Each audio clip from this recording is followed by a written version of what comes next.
All right, this is kind of an ongoing issue I've had with this Samsung washer. I made a video a couple weeks ago about all the mildew and stuff down in the bottom of the agitator and the bin and how I cleaned all that out. And I've still been having mildew up in here, like this flaky kind of black mildew. It's kind of gross. Keep seeing that in the drawer here. So I was trying to like pull the drawer out because I know these little blue inserts are like removable, but you can't quite get them out, right? So I noticed back down here, there's kind of a little tab right there. And what I've noticed is if you get something in there, like I have a butter knife right here, you'll pull the drawer as far out as you can, and then you'll get the butter knife and you'll push out on that tab while you're pulling out on the drawer, and the drawer will slide right out. So 1 second, I'll show you.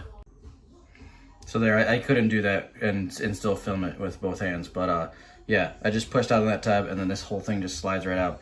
You can see how nasty that is, so I'm gonna go clean that. And I'm also gonna clean in there, which is really gross, and hopefully that will end my mildew issues.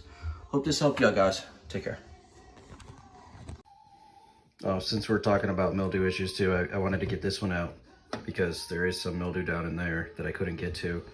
And basically to get it out, I just put 2 fingers down in here like this, and I just pulled straight up. You got to do it pretty aggressively. You'll kind of hear a stabbing noise, but it doesn't break. There's little tabs that kind of pop out, but then you can clean down in there. Gross. All right, I've got both of these trays back together, and they're much cleaner. So that was a success. Hope that helped, guys. See ya.